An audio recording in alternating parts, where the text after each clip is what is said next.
So I bought a new truck. It's not really new, it's a 1971 AM General Deuce and a half. It's a M35A2. I'm in the process of swapping out the tires. It originally had 9x20 tires on it. The tires that are on it have definitely seen better days. This one's even got a pretty good sized bubble in the tread of it.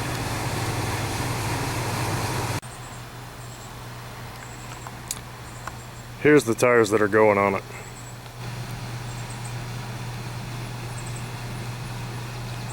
These are split rim wheels. They can be very dangerous. This is not a how-to video. Do not try this without the proper safety equipment. Okay, these wheels can kill you. You're not supposed to seat the beads without a safety cage. And I don't have one. I'm basically just showing you how I did this and some of the steps I used to try to not die in the process. Don't try it. If you do, don't blame me. Here's my bottle jack on a stack of wood. It's all nailed together. I'm using a jack stand, and while the wheel's off, I stuck another jack stand under the hub. I had to buy a big 1-inch drive impact and a set of like semi-truck lug nut sockets. And the new impact also required a larger 1/2-inch diameter hose. This 1/2-inch Ingersoll and even this Napa 3/4-inch drive impact couldn't quite get them off. Here's the bead breaking hammer I bought.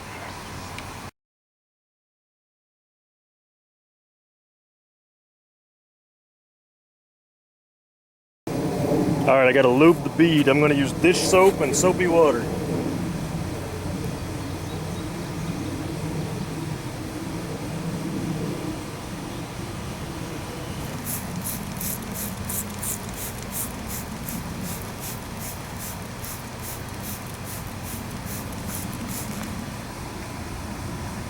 Now the miserable part.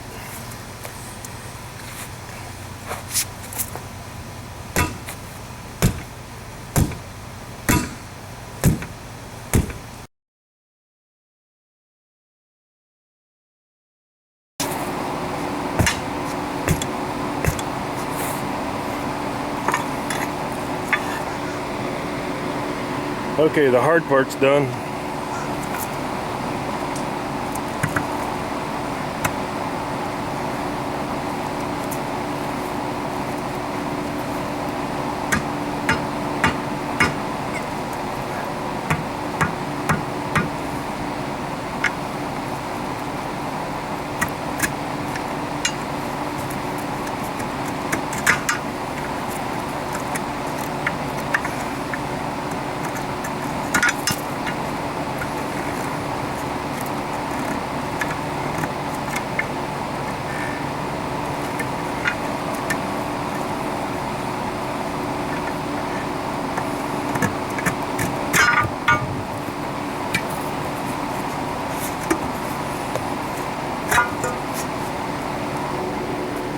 Now I'm going to push the valve stem down and pry it to the outside of the wheel before I flip it over.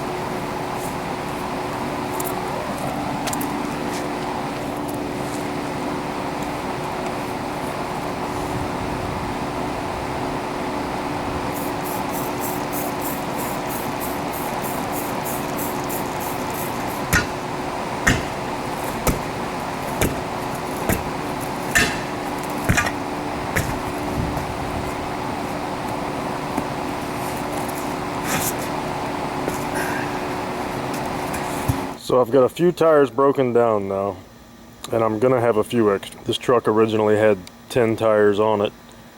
When I got it, it only had 9 on it, but it had a few extras in the bed. So I'm gonna look these over and see whether or not they're safe to use. It was pretty easy to decide to not use this one. This one's been abused a little more than I would prefer, so I won't be using it. These rings no longer line up with themselves, so I won't be using those. I'm cleaning off all the rust in this groove with the wire wheel. I'll be doing the same thing on the split rings. I'm also going to scuff them up so that I can put another coat of paint on them.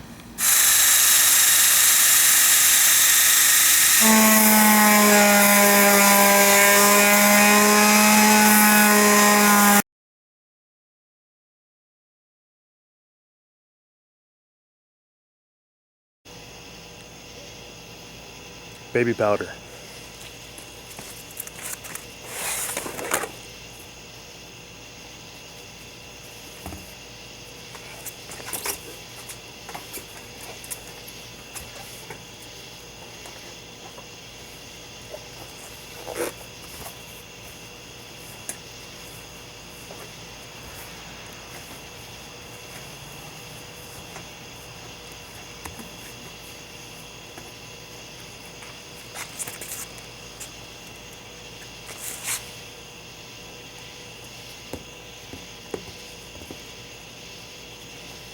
I'm going to put a little bit of air in the tube just to make it a little easier to move around.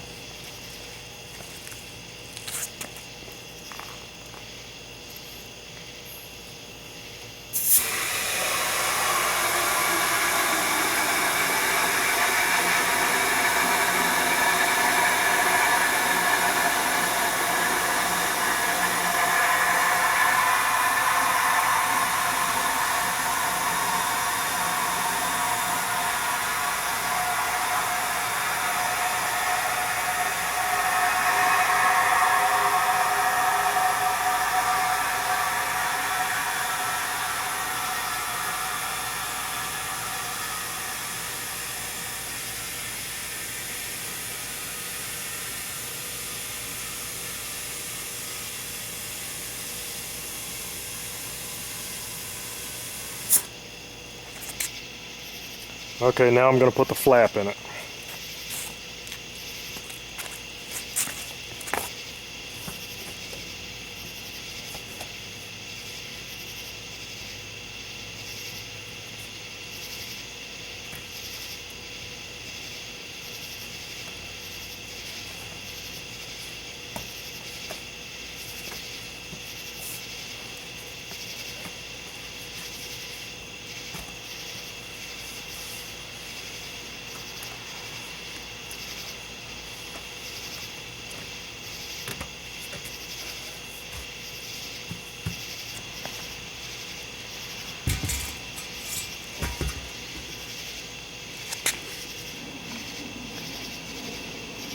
I've got the parts of the wheel that are going to be inside the tire already painted.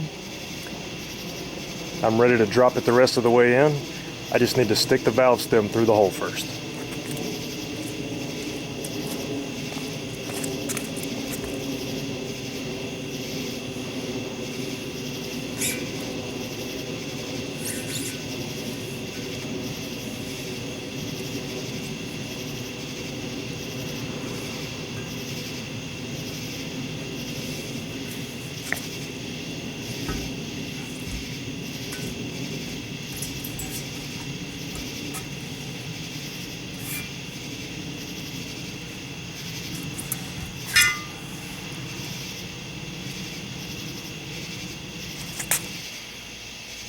Now I get to flip this 300-pound assembly over on top of the other wheel.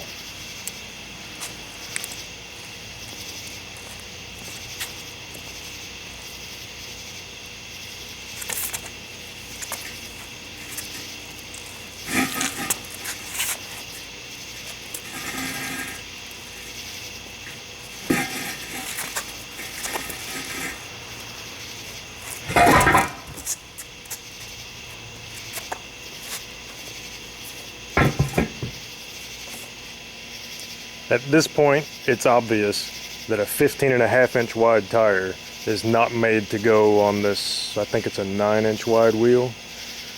So I'm gonna have to compress the sidewalls. But first, I'm gonna pull the valve core.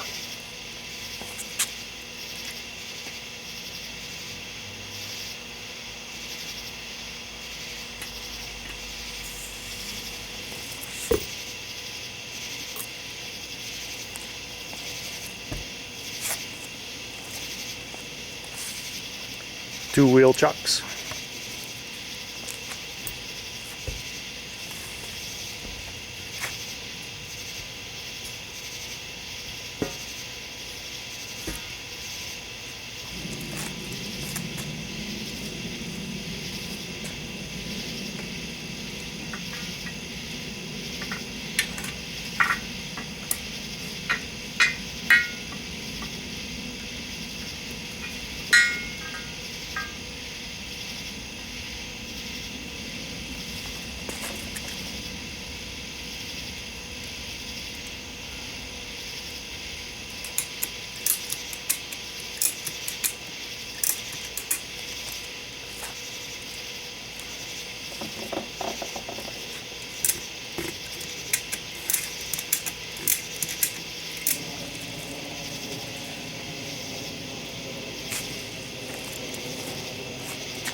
So now I officially have the 4 most unsafe looking ratchet straps on a piece of angle iron, a 54-inch pry bar, 2 wheel chocks, and a stack of wood, just to get the tire compressed enough to get the ring on.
I got the ring on it.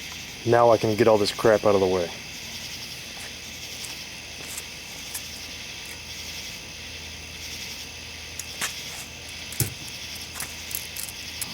Now I can see that the ring is seated all the way around.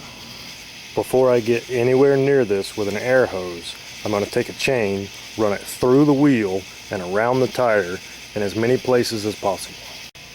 My theory with the chain, since I don't have a cage to put this tire in to inflate it, is that if the split ring flies off the wheel, hopefully the chain will stop it, slow it down, break it into smaller pieces or something. But I'm still not going to be anywhere near it when I air it up. Now I can put the valve core back in the valve stem.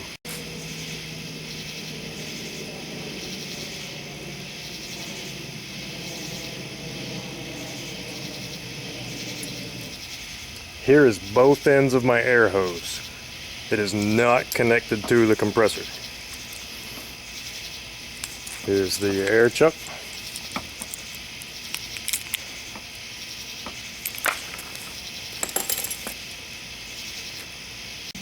The other end of my air hose will be 50 feet away at the air compressor where I will be with this. Okay, now I'm inside the shop with the other end of the air hose connected to a tire chuck with a gauge.